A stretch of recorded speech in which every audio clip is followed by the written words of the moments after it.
Do you know that feeling when someone blocks your escape route in a fire? That sudden panic, helplessness, and frustration all at once? That's exactly how I felt when I discovered Karen from the HOA was secretly plugging her Tesla charger into my outdoor outlet every night. My electric bill shot up by nearly $300 a month, and yet no one seemed willing to help me stop it. But this isn't just a story about stolen electricity. It's about how I used my knowledge as an electrical engineer to teach her a lesson she'll never forget. What happened next turned her $90,000 car into a useless battery brick and transformed our quiet suburban neighborhood forever. If you think HOA disputes are boring, wait until you hear how power, privilege, and a little bit of justice collided in Pinewood Estates. Now, tell me where you are watching this story. I bet you will have to glue your eyes to the screen so as not to miss a moment. I'm guessing that many of you watching this video are probably busy at work right now. Don't worry, your secret is safe with me. And trust me, this story is worth your time. Before I tell you about this electrical nightmare, let me give you a little context. They say, good fences make good neighbors, but sometimes even the strongest fence can't keep out people with the right to think that the rules only apply to other people. Growing up in a working-class neighborhood in the Midwest, I was taught to respect other people's property, a concept that seemed foreign to the few suburbanites who drove Teslas, wore designer sunglasses, and were disgusted by having to pay their own electricity bills. This story isn't just about stealing electricity, but a carefully crafted lesson in consequences that I'm still proud of today.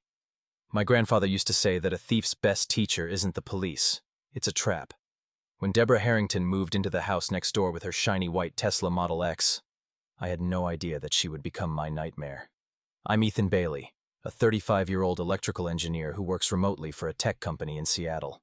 I spent 6 years in the Army Corps of Engineers, specializing in power grid systems and infrastructure security, before returning to civilian life. The military taught me discipline, precision, and problem-solving skills, things that later came in handy in a suburban war I never thought I would experience. I've lived in Pinewood Estates, a quiet suburb with a fairly active homeowners association, for the past 3 years. I bought the house after my divorce, no big deal. Just the realization that we wanted different things. I enjoy the quiet routine of single life, in a place with manicured lawns, community summer barbecues, and neighbors who tend to mind their own business. At least that was life before Hurricane Deborah hit. In retrospect, I should have looked for signs when the previous owners of her house rushed to sell their house at a much lower price to move immediately because of a new job opportunity. Now I guess they wanted to get out before the project of building an infinity pool in Deborah's backyard officially began. The first time I met Deborah, I brought a welcome basket, a few cans of local craft beer, handmade chocolates, and information about the neighborhood. I wasn't much of a social butterfly, but my mother had raised me in a Midwestern way of politeness that never changed. "That's thoughtful," Deborah replied with a fake smile that didn't quite reach her eyes as she accepted my small request. She wore her usual uniform, designer yoga pants that she had definitely never set foot in a gym, a cashmere sweater in the warm weather, and enough jewelry to set off a metal detector 50 feet away. As she invited me in for a quick tour, I couldn't help but notice how she emphasized words like high-end, exclusive, and top-notch to describe every detail of the newly renovated home. Deborah Harrington had turned her modest 4-bedroom colonial into what she proudly called a suburban palace. As she ran her manicured fingers across a massive imported Italian marble kitchen island, larger than my entire kitchen, she said, "We waited 6 months for this. William, my husband, insisted on only the best for our forever home. He's a very successful corporate lawyer." She made sure to mention his success at least 3 more times during our 15-minute tour. Her demeanor changed when she asked about me. Her eyes narrowed, scanning me like I might be a threat, or worse, not worth her time. "Oh, how long have you lived in this pretty little house?" she asked, her voice laced with condescension. She said pretty the way someone might describe a rundown gas station restroom. When I told her I was an engineer, her smile vanished. Clearly, in Deborah's world, you either practiced law, medicine, or managed hedge funds, or you were invisible. Looking back, that first meeting should have been a warning sign, but I brushed it off. In the following weeks, Deborah launched what could only be described as a calculated campaign to take over the neighborhood. She cozied up to the HOA board with a mix of charm, veiled threats, and strategic gifts. Her dinner parties were legendary, not for the stories, but for the $1,000 wines and her casual name-dropping. Somehow, within 6 weeks of moving in, she became HOA vice president. This, despite being brand new and replacing Dorothy, a retired school principal who'd served 7 years. Dorothy resigned for personal reasons, but I later learned from Martha that Deborah had uncovered and threatened to reveal Dorothy's son's drunk driving record if she didn't step down. At the time, I stayed out of it. I was busy with work, designing electrical systems for commercial buildings, and spent evenings gaming with friends. HOA drama was something I avoided on principle. Pay your dues, follow the rules, and mind your business. That was my motto. But that all changed when I got my electric bill. It was nearly $450, triple my usual amount. I assumed it was a mistake and called the utility company, but they confirmed the spike. I checked every appliance in my house with a power meter. Nothing was abnormal. Then came the real shock. My neighbors, the Andersons, said their bill was completely normal. The problem was mine alone. A week later, my security camera pinged me at 2 a.m. I checked the footage and froze. There she was, Deborah Harrington, in silk pajamas and a designer robe, creeping through my backyard, dragging a long power cord from her house, straight into my outdoor outlet. Deborah had plugged a long power cord into my outdoor outlet, the one I used for yard work, and cleverly concealed it along the shrubs she once claimed would beautify the property line. The other end? Connected straight into her Tesla, parked conveniently with its charging port facing my fence. When I discovered this blatant theft, I was furious. One night, my security camera caught her in the act, sneaking through my yard in designer pajamas, plugging in without hesitation. I took the video and marched to her door. She greeted me looking polished, her expression smug. I got straight to the point. "Deborah, we need to talk about you using my electricity to charge your Tesla." She gave a fake smile and shrugged. Could have been anyone. As if the footage didn't exist. Then came the veiled threat. "If your electrical system's that bad, maybe you should upgrade it. We all have to protect our property values." She added, half joking, "If you're worried about trees or fences, I can help you talk to the HOA board." That's when I realized Deborah wasn't just stealing power. She was playing a larger game of control. 2 days after I installed a lock on the outlet, I received a letter from the HOA. I was being cited for unauthorized exterior modifications and ordered to remove it. The letter was signed by Gregory Palmer, an overzealous HOA inspector with a power complex and a known ally of Deborah. I tried to reason with him, explaining the theft and showing him the footage. But he didn't care. "That's a neighbor dispute," he said, "not an HOA matter." The lock, however, had to go. At that moment, I knew. This wasn't just about electricity anymore. It was war. Gregory Palmer wasn't someone easily influenced. His designer watch and expensive cologne said it all. Later, I learned Deborah regularly hosted exclusive parties for HOA board members, where luxury scotch and strategic compliments kept her well connected. It became clear how easily she swayed the board. Though I knew I was being manipulated, I removed the outlet lock as ordered. It felt wrong, like justice had been turned upside down. But I understood this was just the first battle in a much larger war. I needed to prepare. With my background in engineering and military logistics, I knew how to plan, how to fight smart, and this fight would be no different. So, I did what I had long avoided. I attended an HOA meeting. It was held in the community clubhouse, 30 or so residents seated in metal folding chairs, murmuring polite gossip. I came prepared, with printed evidence and security footage in hand. When it was my turn to speak, I rose and began to explain Deborah's theft, but I barely got through the first sentence before she smoothly cut in. "Personal matters aren't appropriate for public discussion," she said sweetly. "Please submit a written complaint for the board's review." Everyone turned toward me. The HOA president, Frank, nervous, balding, and clearly uncomfortable, nodded in agreement. "Yes, let's follow procedure," he mumbled. No one spoke up for me. Deborah sat there, composed and triumphant, knowing she had once again outmaneuvered me. Then came her next move. She proposed installing EV charging stations in the community's shared areas, touting it as eco-friendly and modern. One of the stations, of course, would be conveniently located near her home. What she failed to mention? The power bill for these stations would be paid from the HOA's shared budget, meaning everyone in the neighborhood would be footing the bill for her personal Tesla charging. I was stunned. While Deborah flaunted her privilege, the financial burden would quietly fall on working families and retirees who had no idea they'd soon be subsidizing her luxury lifestyle. Gregory Palmer wasn't someone easy to sway. His designer watch and expensive cologne said it all. I later found out that Deborah regularly hosted exclusive parties for HOA board members, trading luxury scotch and flattery like currency. That's how she gained influence. Even though I knew I was being manipulated, I removed the outlet lock as ordered. It felt like a slap in the face, doing the right thing and still being punished. But I understood this was only the start. I needed to prepare, and with my technical background and military discipline, I wasn't going to let this slide. That's when I decided to attend my first HOA meeting, a place I'd avoided like the plague.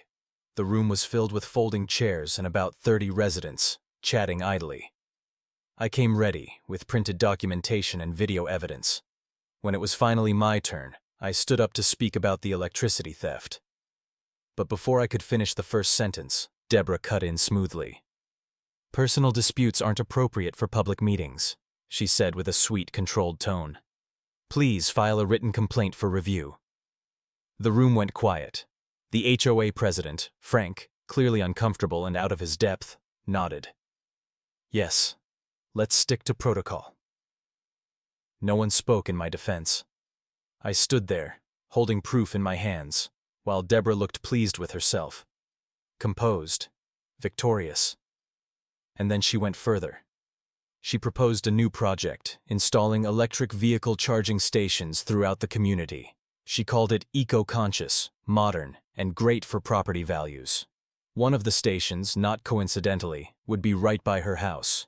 What she didn't say was that the power for these chargers would come from the HOA's shared budget, meaning all residents would cover the cost, whether they drove EVs or not.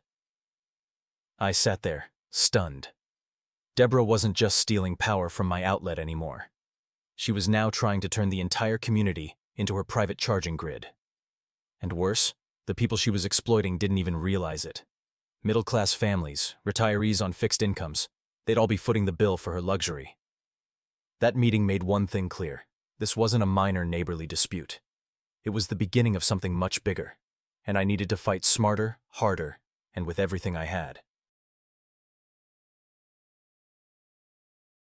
As the HOA meeting approached, I had everything ready. Video evidence, electricity usage logs, cost breakdowns, and a list of residents opposing the unmetered EV charging proposal. I felt prepared. But the night before, Martha called, her voice tight. "Ethan, the meeting's postponed. They said it's a technical issue with the projector, but Deborah's car is parked right in front of Frank's house. Something's off." The next morning, I saw Deborah casually chatting with board members near the mailbox area, smiling as if nothing had happened. That's when I realized. Playing fair didn't matter if the game was rigged. Maybe it was time I fought differently, on my own terms. Still, I believed in giving people one last chance. So I gathered the documents, organized, labeled, airtight, and went to Deborah's house. Their home had grown even more extravagant. Imported trees, marble pillars, and doors that probably cost more than my first car. This time, her husband answered. William was sharp-suited, mid-40s, wearing a Rolex and a tailored look of polite impatience. "Deborah's at Pilates," he said, checking his watch. "Can you wait?" It was clear he didn't see this as important. I explained briefly and handed him the folder. He let me step into the foyer. Cold marble, modern art, but made it clear I wasn't welcome beyond that. He skimmed the documents like they were a takeout menu. "I think there's been a misunderstanding," he said casually, brushing past the numbers. "It's just a few dollars of electricity, not really worth making a fuss over." The dismissiveness in his tone was cutting. To him, money wasn't a problem. It was background noise. I tried to explain the ethical issue, the theft, the community impact. But before I could finish, he glanced at his phone, frowned, and excused himself for an urgent call. It was obvious I'd hit a wall. They didn't care. Not about the rules, the money, or the people affected. To them, it was all inconvenience. And in that moment, I stopped expecting fairness from people who saw decency as optional. If they wouldn't play fair, I'd stop playing along. And I knew exactly where to begin. "I have a meeting with Tokyo in 5 minutes," William said, disappearing down the hall. "You two handle this like adults. Don't make a scene over some neighborhood issue." He shut the door in my face, leaving me holding the folder, and the realization that both he and Deborah lived in a bubble of privilege, immune to consequences. That afternoon, Deborah approached, sunglasses perched atop her highlighted hair. "How dare you talk to William behind my back?" she hissed, low enough that neighbors wouldn't hear. I calmly told her to stop using my electricity and warned her that I would protest the EV station plan at the HOA meeting. Her face flushed with anger. "You don't know who you're dealing with," she snapped. "William is one of the top corporate lawyers in the state. One word and your little remote job, gone. One complaint about aggressive behavior, and your military history won't protect you." The threat was unmistakable. Soon after, the neighborhood's tone shifted. At the grocery store, friendly nods vanished. Brian Thompson called to cancel a strategy session. "Sorry, buddy. People are saying you're unstable from your military days, that you're obsessed with Deborah, stalking her yard at night." I was stunned. Brian continued quickly. "Sarah and I don't believe it, but others, they're backing off. They say your security camera wasn't about electricity. It was to spy on her." I hosted a small meeting at my house to rally support. Only Martha and the Thompsons showed up. Everyone else sent apologetic texts about being busy. Worse, Martha delivered troubling news. The HOA had approved an increase in landscaping, right along the property line near my house. Early morning noise, 7 days a week. It would be billed as a special assessment, added directly to my dues. That night, alone in my garage, I reviewed everything. Deborah was attacking on multiple fronts: social, political, financial, and the board was either complicit or blind. I knew then, if I was going to beat her, I couldn't rely on fairness or outrage. I had to rely on preparation, law, and strategy. This wasn't just personal anymore. It was structural, legal, tactical, and I was ready to fight, too. In the military, I was trained to assess threats, identify weaknesses, and build strategies grounded in precision. Those skills became invaluable as I studied HOA bylaws, electrical codes, and municipal regulations. I discovered a key fact. While HOAs can control aesthetic and structural elements, they have no authority to restrict legal security devices or regulate access to public utilities like electricity. With that knowledge, I began designing a smart protection system, one that would deter theft, comply with all codes, and send a clear message to Deborah. I wasn't backing down. This wasn't some DIY rig. It was a high-grade industrial system, built with strict adherence to national electrical and safety standards. I focused on my vulnerable outdoor outlets, the very ones Deborah had used before. The system included precision sensors that monitored voltage, current, and timing, all linked to a central controller analyzing real-time usage patterns. If unusual behavior, like rapid charging at odd hours, was detected, the system initiated a 3-tier response. First, a soft alert, a yellow light, and a gentle beep. If ignored, voltage was reduced to slow charging. A second, louder warning followed.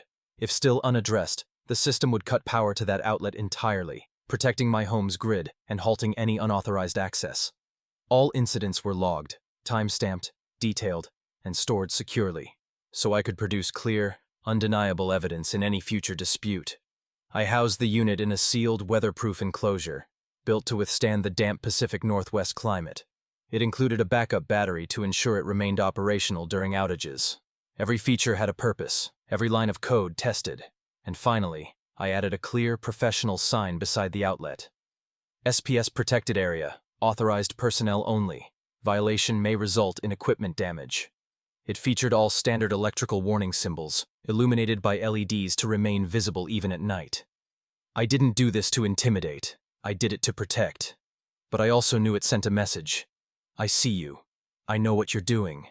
And I'm ready. After 3 days of testing and calibration, I installed the system quietly behind the house, right where Deborah had plugged in before. This time, she wouldn't be stealing unnoticed. This time, she'd be stepping into a trap carefully laid by someone who knew how to fight with discipline, data, and the law. And the no ignorance excuse. I took time-stamped photos of the installation as proof that everything was properly designed and marked. I even consulted a friend of mine, a city inspector, to make sure the entire system was up to code and that there was no liability. The system was designed to harmless under normal conditions of use and only activates the protection mechanism when repeated warnings are ignored. Even then, it only produces a small electrical pulse, just enough to be a warning, not a real danger, before completely disconnecting. Simply put, the user will have to deliberately ignore all warnings that could damage your own equipment. And that's the design I was aiming for. Fair, with clear warnings, and with full documentation.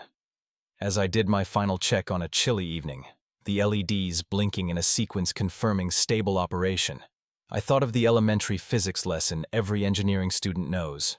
Every action creates an equal and opposite reaction. In the military, we have another way of saying this. Play stupid games, get stupid rewards. And Deborah was about to learn both lessons at once. The next morning, I looked out the kitchen window to see Deborah on her usual patrol. She paused at the new sign, squinted at the words, then rolled her eyes in disdain. That night, I received a new HOA violation notice, this time for illegal signage. But since it was a safety sign required by local electrical codes, I quickly filed the proper paperwork. Gregory, though reluctant, could not dispute the factual legal grounds.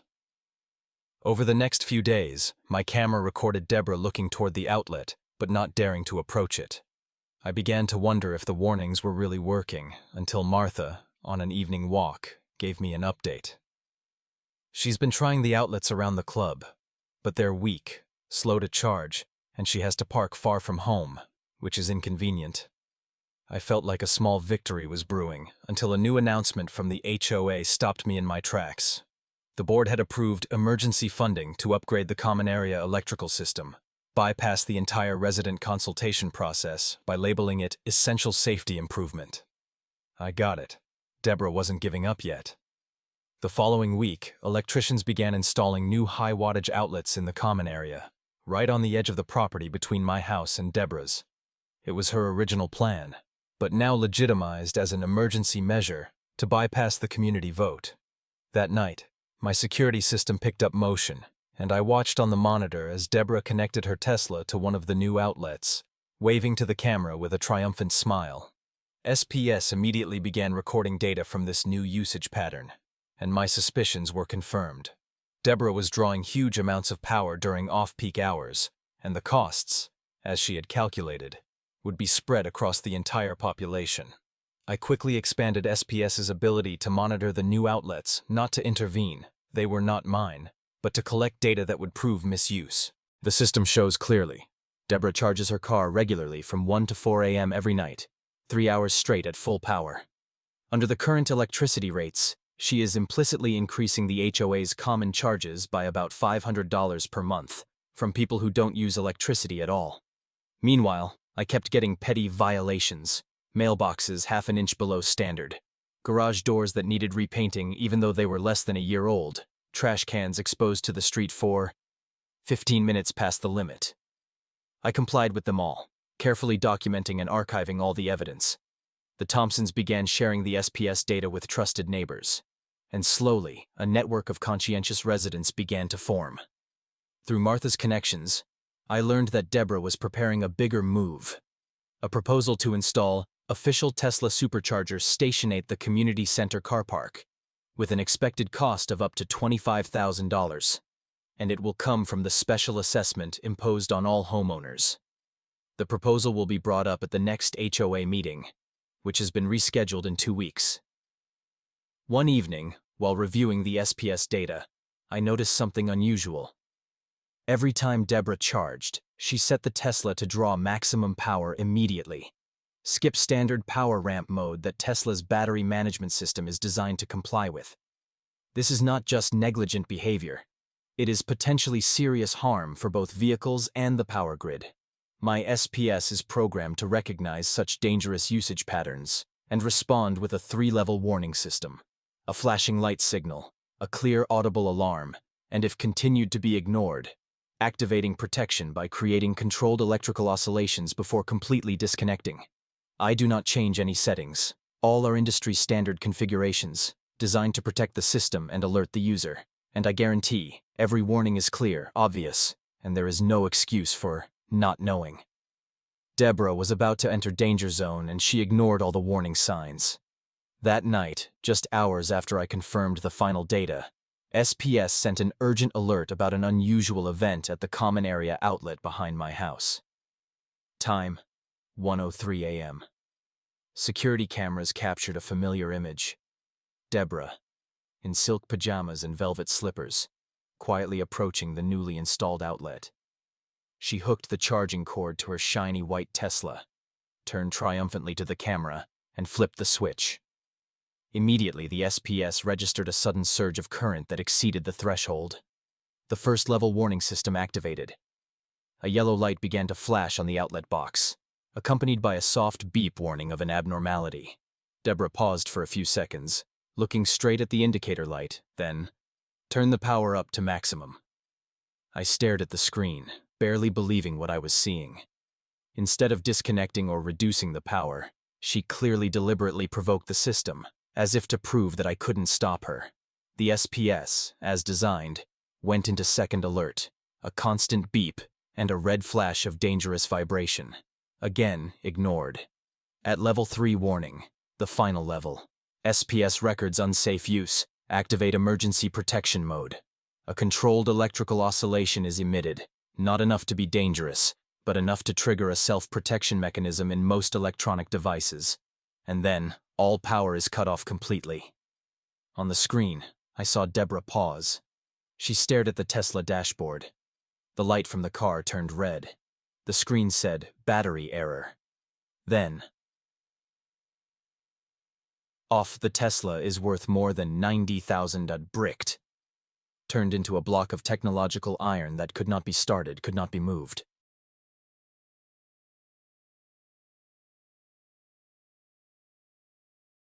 The next morning there was a thunderous knock on the door. Through the spyglass I saw Deborah, pale-faced and furious-eyed, still in her silk pajamas, but now looking like someone who had just lost a game of chess that she had set herself. "Open the door, you bastard!" she screamed. "You destroyed my car!" I calmly walked out, holding a cup of coffee, and said softly, "Good morning, Deborah. What's up?" "My Tesla is dead, completely non-functional. The system reports a battery fault due to power failure, and I know you're behind this." I nodded, speaking loudly enough for the curious neighbors nearby to hear. "I installed a smart electrical protection system, with clear visual, audible, and legal warning signs. If someone deliberately ignores the warning, the consequences are in their hands." I pointed at the camera. "I also have video footage of you increasing the power despite the flashing red warning light." My system had worked as designed and according to all the standards it had been tested to. Not long after the confrontation that morning, William showed up in his shiny Mercedes, phone pressed to his ear, an expression of barely concealed irritation on his face. He ended the call when he reached my front porch, without a word of courtesy, just a curt nod. "Ethan, Deborah told me you destroyed our Tesla with some kind of homemade electric trap." His voice was cold, full of legalese. I didn't answer, just silently handed him the technical documentation for the SPS system, including circuit diagrams, safety specifications, and certifications of compliance with national electrical standards. Unlike his wife, William actually read, and the more he read, the more tense his face became. He turned the pages, his brows furrowing. "The system has explicit warnings that go off before any protections are triggered," he noted, glancing at Deborah. "Did you see any of the warnings?" Deborah stammered. "It's just... the lights are flashing. It's not clear." Her voice trailed off, and she unconsciously took a step back. When I suggested showing William the video of Deborah ignoring the warning signs, he raised his hand to stop me. "Not yet." I knew the time was right. I laid all my cards on the table. "William, your wife has been stealing electricity from my personal outlets for months, and recently from community outlets. I have video, electricity usage data, and testimony from other residents. Not only that, I have evidence that she manipulated the HOA board to approve the installation of these outlets at community expense, clearly for her own benefit. William was silent, his expression no longer one of annoyance, but of consideration. I looked straight at him, keeping my voice even but firm. I have tried to resolve this peacefully, many times, but if necessary, I will bring this entire file before the entire population and, if necessary, before the law. Then I lowered my voice, delivering the finishing blow. And you should know, misusing HOA funds for personal use, especially when you have a position on the board of directors, may be considered fraudulent. That form not only loses seats, it can lose more. William did not answer immediately, but the look in his eyes had changed. No longer arrogant, no longer defensive, but clear-eyed. This battle, if it continued, would not go in the Harringtons' favor. William's professional demeanor cracked a little. I get it. He turned to Deborah, her righteous anger turning to uncertainty. We need to discuss this at home now. As they walked, I heard him mumble, $22,000? Are you kidding me? And what did you do with the HOA's money? That afternoon, Deborah's precious Tesla was loaded onto a flatbed trailer and headed to the nearest service center. The preliminary diagnostic report confirmed significant damage to the battery management system, estimating the repair cost at $22,000. Worse for Deborah, the damage was not covered under warranty because it was classified as improper charging practices and disregard for safety warnings. As the car was towed away, Deborah turned to me with a look of disgust. You haven't won yet, Ethan. The HOA is backing me up on this. I smiled. Actually, I think we need to meet at that special HOA meeting I just called. I think it would be interesting for everyone to see these videos and see who they've been paying their electric bills to over the past few months. The special HOA meeting was no accident.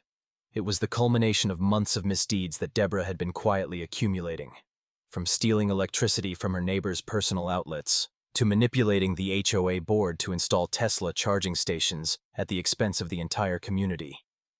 She had also used her position as HOA vice president and the influence of her husband, a corporate lawyer, to intimidate and put opponents in a vulnerable position. But Ethan did not choose to retaliate with anger or speculation. He quietly gathered evidence, documented data, and waited for the right moment to bring the truth to light. In the heavy atmosphere of the special HOA meeting, Ethan stepped forward with a laptop and the composure of a soldier. He didn't need flowery words. Instead, he let the data speak for itself. Video of Deborah charging her Tesla from his home's outlet, graphs of her skyrocketing electricity bills, documentation of the 75 kilowatts consumed each night, and a full record of HOA violations that had been deliberately ignored. When Ethan explained that this behavior was costing the entire community an additional $500 a month in HOA bills, whispers began to spread throughout the room. The curtain was drawn down. Deborah had nowhere to hide. The climax did not come from Ethan, but from Brian Thompson, a simple father who had to let his son quit playing soccer because he could not afford the skyrocketing costs. We've been paying to charge your Tesla all this time? His question rang out, touching the silent dissatisfaction of dozens of households. Elderly residents, young families, people on fixed incomes, stood up one by one, no longer sitting still.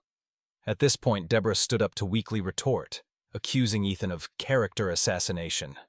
But the community had woken up. The resistance was no longer effective, not because Ethan was too strong, but because Deborah had irreversible loss of trust. Martha Wilson, who had the full confidence of the community, proposed a direct vote on the spot. Remove Deborah from office, require a $7,000 electric bill to be repaid, and reorganize the entire HOA board. The motion was approved by a landslide. The vote was virtually unopposed, except for Deborah and her two remaining allies. William was not present. The power and reputation that Deborah had held collapsed in a matter of minutes. Not by a single blow, but by truth and collective consensus. The moment Deborah was stripped of her position, forced to repay the costs, and isolated from the community she had manipulated, was proof that justice does not need power to prevail.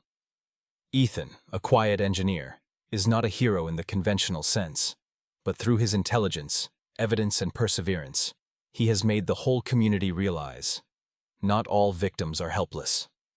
The truth when presented clearly and undistorted, more powerful than any position of power. And Pinewood Estates changed, starting from that moment. After the historic vote, there was no more talk or retort from Deborah. She and William quickly put their house, once considered a sign of power in the neighborhood, on sale.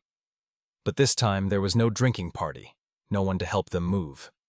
No farewells, no flowers. The only person to see them off was Martha, sitting by the side of the road knitting a scarf, occasionally raising a cup of tea in an elegant irony. The story ended not with a lawsuit, but with public silence, the ultimate form of rejection for someone who once sat at the pinnacle of power. With the establishment of a new board of directors led by Brian Thompson, Pinewood Estates enters a new era, where transparency, fairness, and citizen voice become central. Fees were listed, every penny recorded. Unreasonable regulations were abolished or revised. A new accounting system was created, tracking every expense from streetlights to man-hours. Most importantly, the people were heard, and for the first time, people believe they have control over the neighborhood they live in. Ethan, who had been quietly driving this change, refused to take on the admin role, but he accepted a technical advisory role. He didn't want to sit in on meetings about paint colors or plant heights. But when it came to designing the new EV charging system, transparent, metered, and immune to exploitation, he was the one entrusted with the task. The new charging station was not only modern, but iconic. Technology, equity, and community can go hand in hand, if led by someone who understands the value of all three. The Thompsons no longer have to cut off their son's baseball allowance. Sarah leads a real community watch program, policing, not hunting down minor infractions. Martha, who has gone from quiet note-taker to connecting spirit, starts a community garden where people grow vegetables and share flowers, turning a wasteland into a meeting place. All of this is not a superficial change, but a restoration of the roots, of a community that was once held back by misguided power. The new neighbors, a doctor and her programmer husband, don't drive a Tesla or show off. They asked permission before installing a small fountain, and the new council happily approved. No more threats over plants or mailboxes. No more tense meetings over power struggles.